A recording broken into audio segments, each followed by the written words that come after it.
Audience feedback, I learnt what was required in terms of every media language detail in both my documentary and my accompanying ancillary tasks. I made several surveys at the start of my creative process, which allowed me to get a very early idea as to what my target audience would want and expect from documentary, advert and TV listings pages. As well as this, I regularly created new surveys during each stage of pre-production, production, post-production and at the end of a project to keep getting more information and feedback from my primary audience. Furthermore, I did focus groups with friends at college, my media class, work colleagues and people I play football with to find out how I could keep improving my work. In short, I learned a lot from audience feedback and understand that it is vital to make your products for the audience because, as Hall and Holmes said in 1998, every media text is created with a specific audience in mind.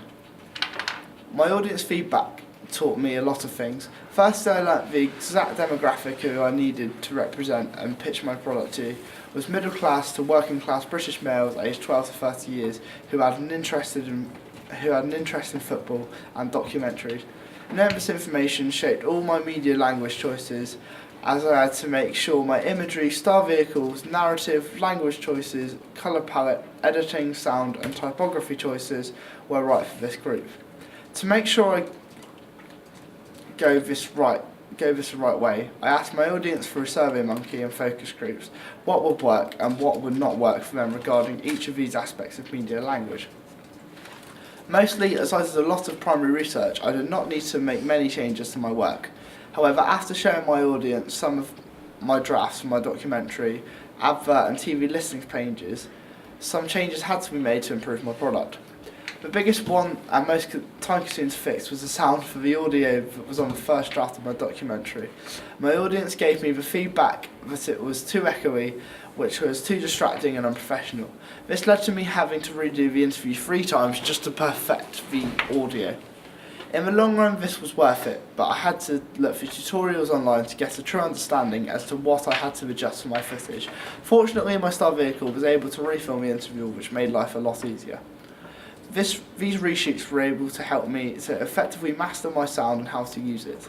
It turned that I mainly just needed to adjust the levels that my microphone was receiving, and after these adjustments, my sound became clearer. I'm glad I got this audience feedback, as my product is now much more professional in terms of sound. Another thing related to sound that I had to redo after getting audience feedback was the voiceover I recorded to go over the start of my match footage during the documentary intro. I did 3 takes initially and asked the focus group to pick their favourite, but the feedback was I did not sound enthusiastic enough to follow conventions of a real match reporter. So I had to record 4 more attempts to get this right. I got more audience feedback off my football team friends when I played them the sound files they suggested to use my third of the 4, as it was again by far the most enthusiastic, so I ended up using this in my documentation. Again, this is a good example of how audience feedback can improve a media product, and I'm glad I acted on their feedback, as the one I eventually used did sound a lot more professional and better matched to the genre conventions that I was aiming for. My audience feedback also resulted in refilming my interview twice, as initially my focus groups said the lighting and shot choices were unprofessional and boring, and they did not like seeing the background in focus in the gym or the scuff on the wall that I had accidentally framed and shot, as it made the production look cheap. After getting this initial criticism, I realised making a successful moving image product was going to be a lot harder and more time consuming than I realised. This initial poor feedback made me spend a lot more time researching filming techniques online and analysing more professional interviews. The second time I filmed the shot types, lighting and framing were a lot better, but as my focus groups were quick to point out, there were a lot of shots not perfectly in focus. This meant I had to film a 3rd time. On this final attempt, the footage came out a lot better, and my audience gave me positive feedback, which meant I could finally move on to the post-production stage. I'm glad my audience gave me negative feedback initially, because it meant I had to really learn how to plan shots and use the 5D camera to get crisp, clear images of professional quality. My documentary was not the only thing I had to change. As you can see from my planning blog, my advert and TV listing page changed a number of times. This was also down to feedback I received from my primary target audience in terms of the TV listings page. My audience originally said they wanted to see one main image cover the whole spread. But once I did this, they said they did not like it, as it was not an action shot, which meant I had to change the layout to incorporate what they wanted to see. It did improve the design though, and gave more consistency across my product, which ultimately was a better end result. In terms of the advert, my audience did not like the way the two images or colours worked together on my earlier draft, so I had to experiment with different images until I got this right. After I completed all my products and there was no more time to make any changes, I asked my audience for final feedback and learned that 100% would watch the documentary if it was actually released as a full documentary. 100% liked the title and typography choices, 80% liked the colour palette, 70% liked the star vehicle choice. Improvements that were suggested including a more famous star, including more match footage, including a wider range of locations, and continuing to work on the sound quality. I understand this constructive criticism, but as I could only show 5 minutes and only had a low budget, I think the rest of the product would have gone on to do these things. But I'll take this on board and try to do these things if I do a similar product at uni next year on my football journalism degree at Derby.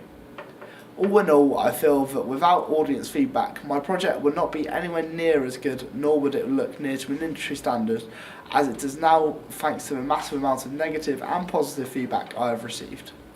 In 1992, the theorist Mayer stated that knowledge is being actively constructed by the individual and knowing is an adaptive process, which organises the individual's experiential world. I was intrigued by this theory as I feel it is very relevant in terms of the way my developing knowledge of media technology changes my world. In particular, I think studying media and developing my skills with technology has led me through several experiences that I can now take on to my future career paths and plans. Despite tricky stages throughout the production and post-production aspects of this portfolio, I have enjoyed the process of turning one idea into reality and feel I have developed my skills in both technology and creativity through this process. I shall now go on to talk about specific areas in which I have developed this year. During my foundation portfolio, I got to grips with how to use Blogger, which has significantly benefited me in the long run.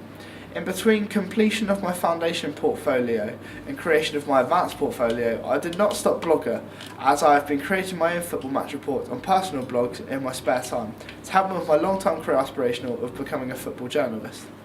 This meant by the time I started using Blogger this year for presenting my work, I had already mastered a number of new skills that helped me make an effective planning blog.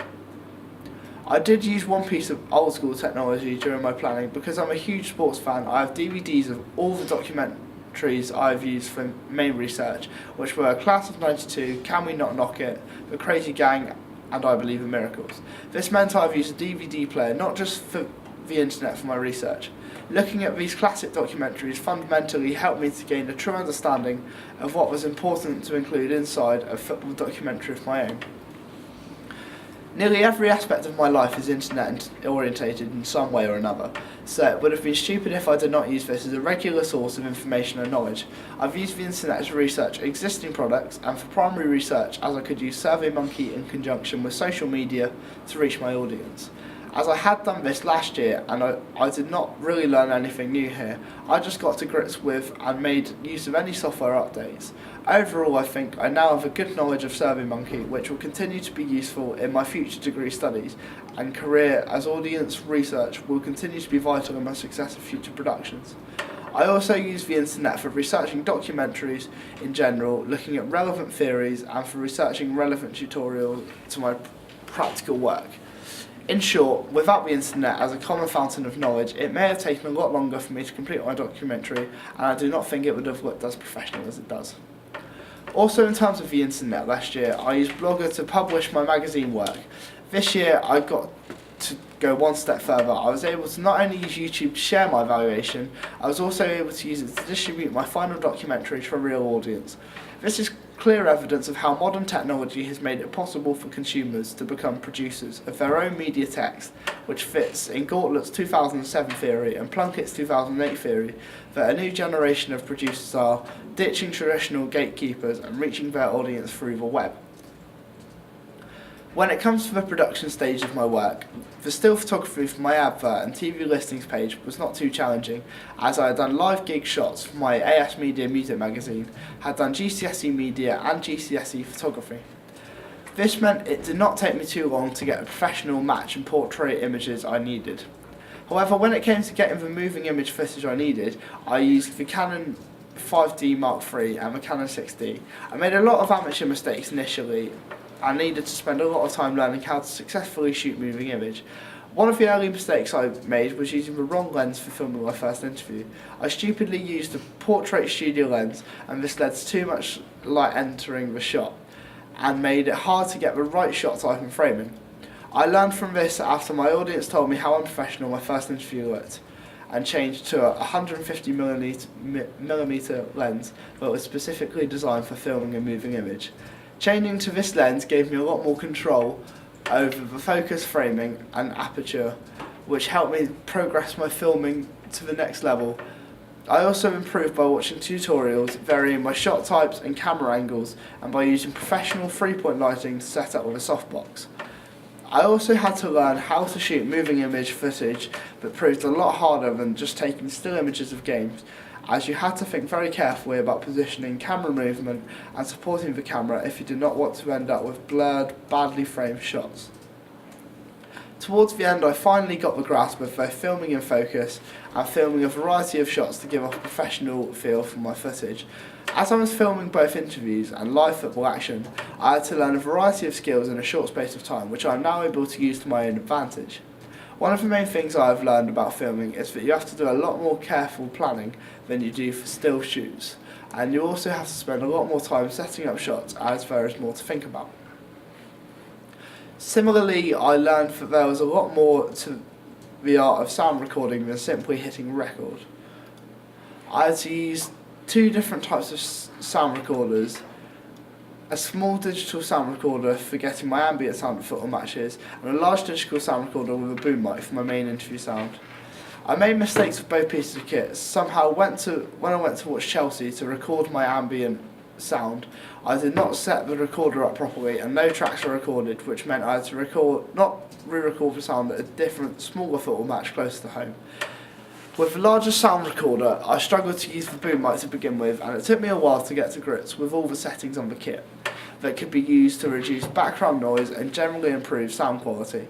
Once I had messed up 2 interviews and done a lot more practice along with online research into how to get good results, I did finally get usable sound and can now say I think my sound recording may be my most improved area this year.